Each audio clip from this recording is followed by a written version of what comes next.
আজ কয়েকদিন ধরে দেখছিলাম যে নিউজ চ্যানেলগুলোতে যে গ্যাসের দাম কমানো হতেছে। সরকারের নির্ধারণ করে দিয়েছে ১২৫৩ টাকা। সব জায়গায় দেখছিলাম, সব নিউজ চ্যানেলগুলোতে তারা অভিযান চালাইতেছে। আমার কথা হচ্ছে যে এই অভিযানে কাজ হবে না রে ভাই, উল্টা আরও গ্যাসের দাম বেড়ে গেছে। গতকালকে একটা ভাইদের জিজ্ঞেস করছিলাম, ভাই এই ৫২০০ টাকার গ্যাস এখন ৬,০০০ টাকা, মানে আরও বাড়ে গেছে, আরও ৮০০ টাকা বৃদ্ধি পেয়েছে। তো ভাই আপনারা কী করতেছেন ভাই? আমার কথা হচ্ছে যে এই যে সিন্ডিকেট মারানি, একমাত্র চোরের দেশ বাংলাদেশ, একমাত্র সিন্ডিকেটের দেশ বাংলাদেশ, একমাত্র দুর্নীতির দেশ বাংলাদেশ। যেখানে শেষ বাংলাদেশ ওখানে শুরু। যে জায়গায় ৩২০০ টাকার বোতল ৪,০০০ টাকা হচ্ছে, ওই জায়গায় ৪,০০০ টাকার বোতল ৬,০০০ টাকা। মানে ভাবা যায়, কল্পনা করা যায়।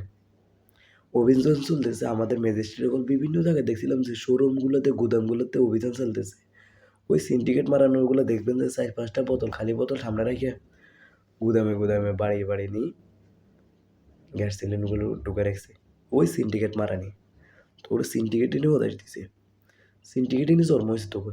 ওই যে দুর্নীতির টাকা তোদের জন্ম হয়েছে, যার কারণে তোরা দুর্নীতি করতেছ। ওই যে চোরের টাকা, চুরির টাকা দিয়ে তোদের জন্ম দিয়েছে, খাওয়াইছে, ওই চুরির টাকা আমার মনে হয় তোরা চুরি করতেছে এভাবে। না হলে এইগুলো কখনোই করতি না। ম্যাজিস্ট্রেটে দেখছিলাম যে জরিমানা করতেছে ২০,০০০ টাকা। আর কিসের ২০,০০০, ৫০? করার সাথে জড়িত, দুর্নীতি করার সাথে জড়িত ৫,০০,০০০ টাকা জরিমানা করতেছে, ৩ মাসের জেল, ৭ দিনের রিমান্ড দেখ, তাহলে দেখবেন যে সবগুলো সোজা হয়ে যাবে। তাহলে এসব সিন্ডিকেট মারাইলে বাংলাদেশের দুর্নীতি দমন হয়ে যাবে। না হলে আপনি ২০,০০০ টাকা ওই জরিমানা করবেন, ৭ দিন করার পরে ধুর বেটা, কির ২০,০০০ টাকা? ২০,০০০ টাকা একদিনে কাম হাতে ২,০০,০০০ টাকা। ২০,০০০ টাকা তাদের কোনো ভালার টাকাও না এটা। তা আমরা বলি কি, গতকালকে আরেকটা ভাই বলছিল যে সিন্ডিকেট যেভাবে চলতেছে এভাবে ম্যাজিস্ট্রেটে জরিমানা করতেছে ২০,০০০, ৫০,০০০ টাকা।